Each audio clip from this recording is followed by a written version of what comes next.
What's going on, ladies and gents? Middleman Gamer here, back at you with another video. And today I want to talk about sets, specifically our elemental sets. Now, right now I'm on my critical ferocity set, but let's not talk about that. So anyway, I have two thunder sets that I've made over the past few months, right? I finished the Rajang Thunder set with Thunder Attack, Burst, Latent Power Prolonger, Critical, a little bit of Critical Element, but Critical Element won't really make much of a difference because my affinity is negative 28%. Right?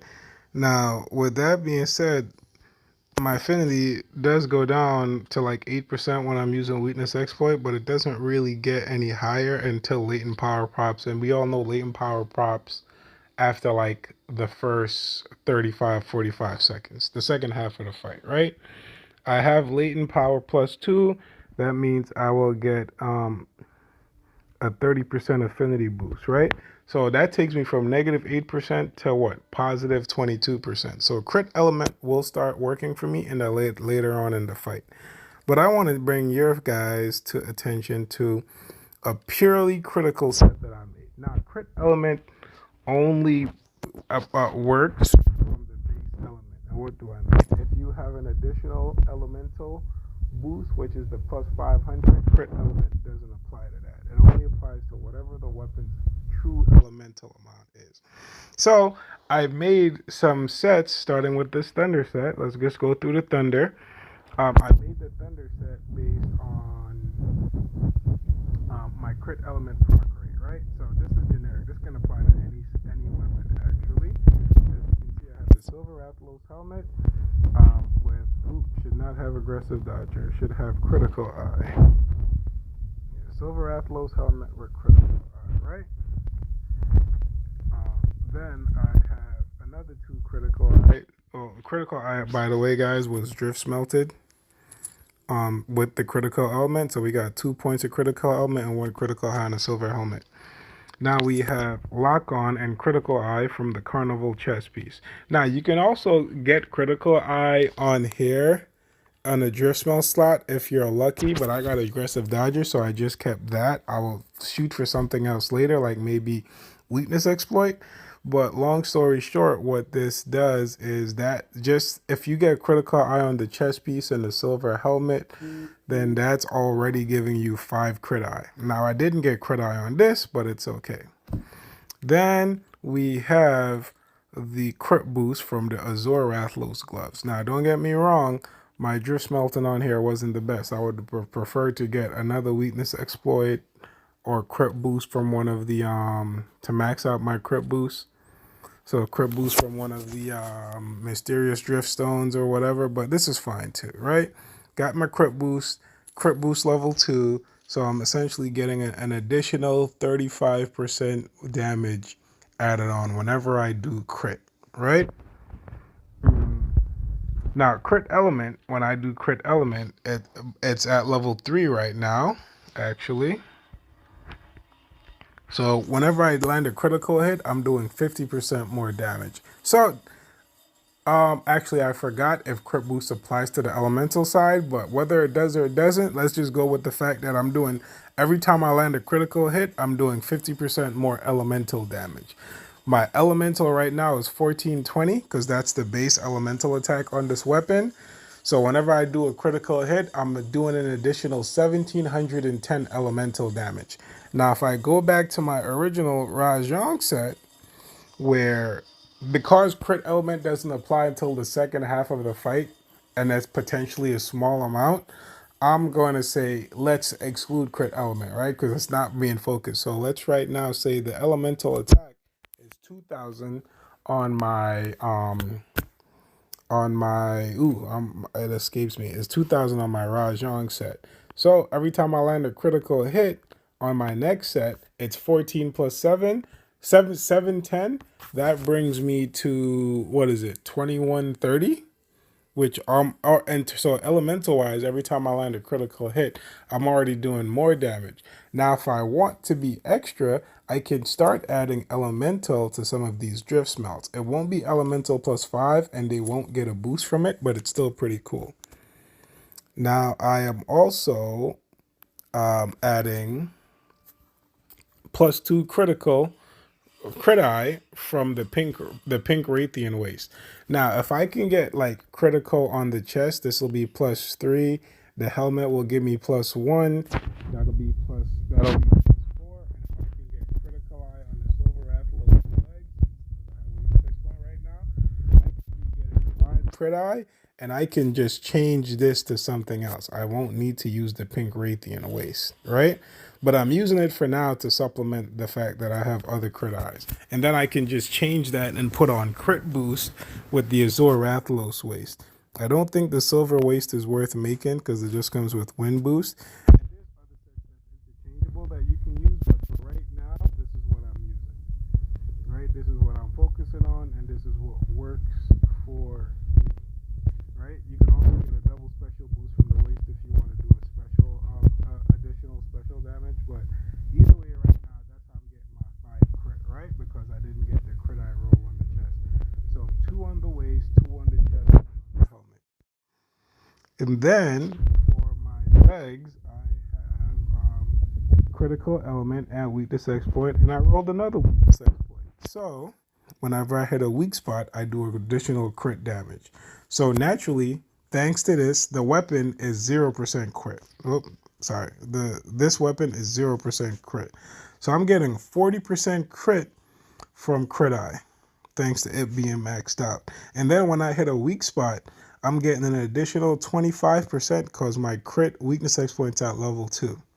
So that 25% plus 40%, what is that? Right? Do a little math, 65%. So I'm having a 65% chance to get a critical hit whenever I hit a weak spot, right? You can make it 100 if you want to increase your weakness exploit, which is what I think I'll do instead.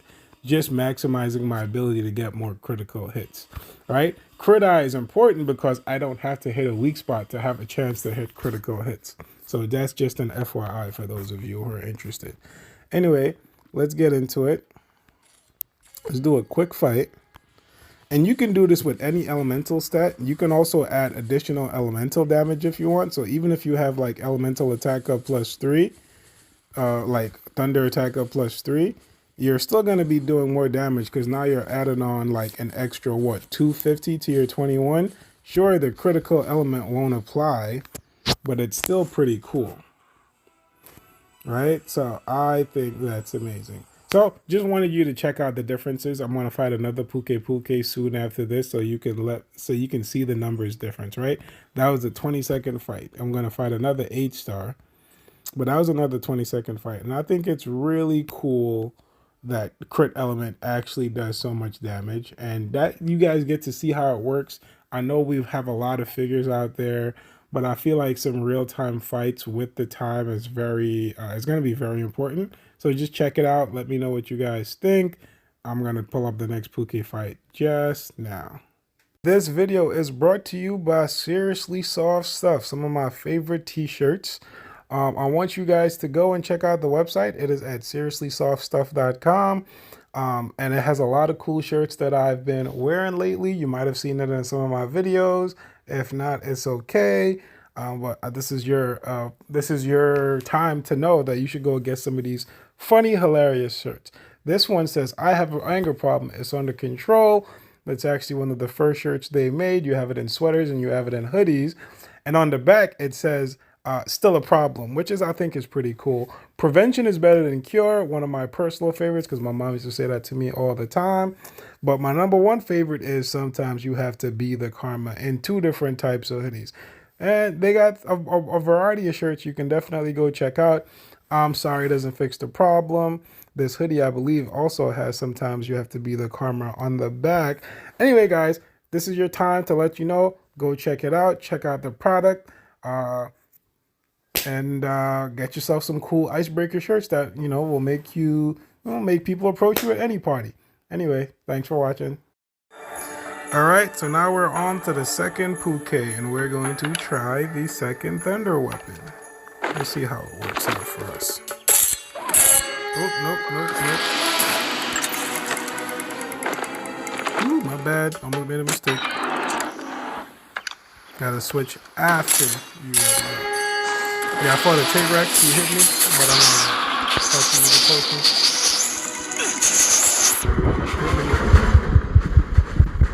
Look at the number differences.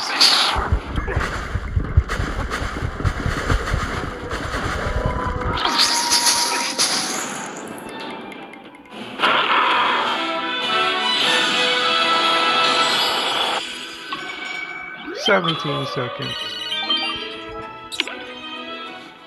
So I'm going to say this is stronger because it's more consistent in terms of like overall DPS per second damage output. Like, don't get me wrong, if there's a way to get 100% crit, then I do believe this will be stronger, because I think the difference you just saw right now is about 3 seconds, right?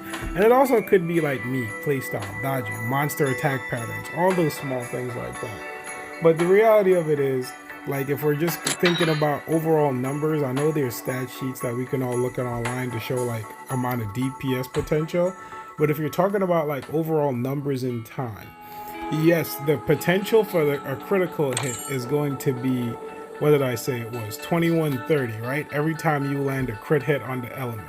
We're just talking about element because there's also going to be like critical damage from the raw side too, which is, you know, which is cool, because you're getting additional damage there. But yes, going back to it, like, yeah, you're going to get the crit hit from the element, and it's going to be overall, at least on the Thunder side, stronger because the element's a little slightly stronger. But again, that's only going to be right now a 65% chance as long as I'm hitting. A 40% chance if I hit any spot, a 65% chance if I hit the weak spot, right? Because of weakness exploit. So yes, the crit potential on this is phenomenal, and it does do work if you can consistently make sure you're getting your crit damage off. So it's definitely better on a weapons like, if I were to make a pure crit fire dual blade set, where my fire dual blade is going to be 80% crit because I can do, 70% crit because I'm doing 40% plus the 30% on the weapons, or because I made the water set already, the Mitsu dual blades come with 20% crit. So that 40% that I'm getting gives me an extra 60%, so weakness exploit covers the rest at 25%, and so on, right? So then that's going to increase my consistency, but I have to be making sure I'm hitting a weak spot, all right? Versus the Thunder side, again, just looking back at, because I prefer to look, even though, because it has negative affinity, I'm losing out on that crit element damage, which is why I'm not using this weapon. But because of everything else that I get to do, I'm doing more damage. And if it's a longer fight, like if it's a 9-star or 10-star, I know I'm gonna have that burst later on for additional damage. So you saw the numbers that we did just now, and burst didn't activate at all, right? Because we beat him in less than 20 seconds. So just think about that when you're building your sets. I do think this set is stronger personally in the long run, but if you want to be efficiency, the crit set is going to get you far, right? Because literally all you'd have to do is switch weapons. You can customize and driftstone and all that, but once you make it, it's literally all about just, wrong set. That's the resuscitate water set. It's really all about just switching weapons, right? If I didn't have a loadout, I can keep everything as is and just switch weapons, and boom, crit with the crit element. So that's actually pretty cool, personally speaking. Yeah, what else am I missing? That's about it, guys. Let me know what you think. Let me know what kind of crit sets you're making. Crit element is indeed very powerful. So both sets will get you far and help you take down some 10 stars. The only set I would recommend not using this on is ice, right? Because if you're using it with the ice set, right, unless you're making barrier dual blades, which already come with 20% affinity when maxed out. I think it's 20%. Yeah, 20% affinity with maxed out. It's not a good idea to make it with ice because this has higher ice element with a 0% affinity. So right now for me on the ice set, I'm 40% affinity with weakness exploit. Just like everything else, you use Barioth, it'll be 60% with less ice element. So for example, 1420, same number as the Zenogre Dual Blades, it's going to be what, 2130, right? Versus if I'm using my ice set with Kushlidora decked out, right? My flat ice element is 2400. Only downside here is my raw attack isn't getting any crit. And yeah, the raw attack and crit element piece is great. But I don't think it's that much of a difference right now. Not until we start getting stronger weapons. Oh, they made some elemental progress. Let's go. Anyway, guys, thanks for watching the video. I'm going to do this raid when it launches. Thanks for watching the video. Please don't forget to like and subscribe. And happy hunting.